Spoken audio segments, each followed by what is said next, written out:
Bonjour tout le monde. Je vous souhaite la bienvenue à ce cours, audacieuse politique fiscale à court et long terme en Afrique dans le contexte de la pandémie Covid-19. Ce cours est organisé par l'IDEP et le professeur Abi Kebir sera chargé de dérouler le cours.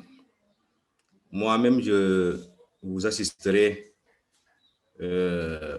j'assisterai Abi dans ce module. Donc, je suis Dr Cheikh Tidiane Ndour, économiste. Donc, ce cours intitulé Audacieuse politique fiscale à court et long terme dans le contexte de la Covid vient à son heure. Donc, l'Afrique connaît un taux de croissance impressionnant depuis les années 2000, certes avec une certaine volatilité, notamment lorsque les prix des matières premières chutent dans le marché international. La capacité macroéconomique des États s'est améliorée et la croissance devrait s'accélérer au cours des 2 prochaines années. Toutefois, la croissance est revue à la baisse en raison de la pandémie de la COVID-19. Les gouvernements africains ont investi dans les secteurs des infrastructures, de l'éducation et de la santé. Les investissements étrangers en provenance de la Chine et des partenaires de développement traditionnels tels que les États-Unis et l'Union européenne sont considérés améliorés. Cependant, dans un contexte de diminution de l'aide publique au développement et de ralentissement mondial, le financement du développement est difficile à trouver. Donc, la durabilité de la croissance de l'Afrique est à la croisée des chemins, car la majeure partie de la croissance se fait au prix d'une dette croissante, d'un déficit budgétaire grandissant en raison de la pandémie. Donc, grâce à ce cours en ligne, nous explorons de manière critique les opportunités et les défis internes et externes de la mobilisation du financement du développement. La réussite du cours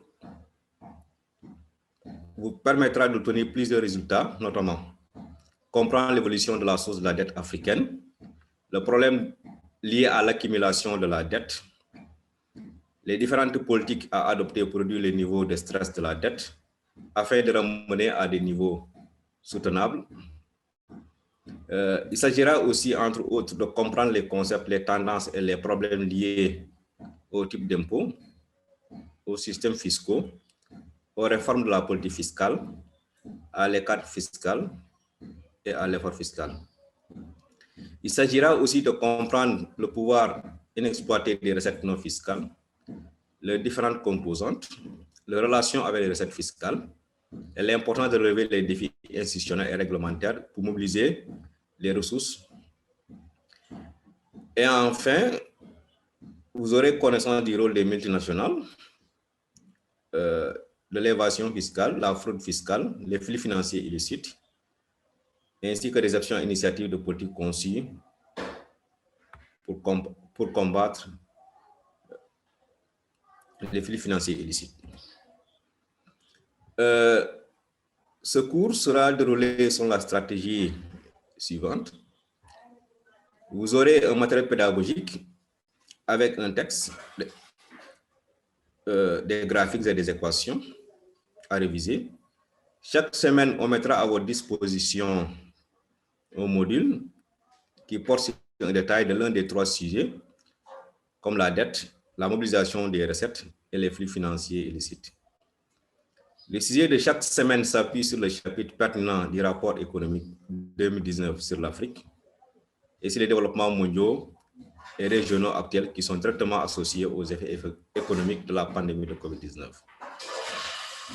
Chaque chapitre comporte des références que j'encourage activement les participants à lire pour comprendre leur compréhension. Chaque séquence de formation comporte aussi des questions et des exercices que les participants doivent obligatoirement aborder. Des réponses indicatives sont fournies, mais les participants gagnent à creuser davantage et à aborder toutes les questions de manière critique avec leurs connaissances de leur pays. Les questions et les conseils fournis guideront la discussion en ligne. Donc, ce module va couvrir au total, ce cours va couvrir au total 4 modules. Il y a un module 0 qui fera part des principaux développements dans le cadre de la pandémie COVID-19. Le module 1 fera un tour d'horizon de la dette et la gestion de la dette. Donc, dans le module 2, on parlera de la mobilisation des revenus pour le développement durable. Et enfin, au niveau du module 3, nous discuterons des flux financiers illicites et la gestion des ressources. Donc, chers participants, je vous encourage et vous souhaite plein succès à ce cours.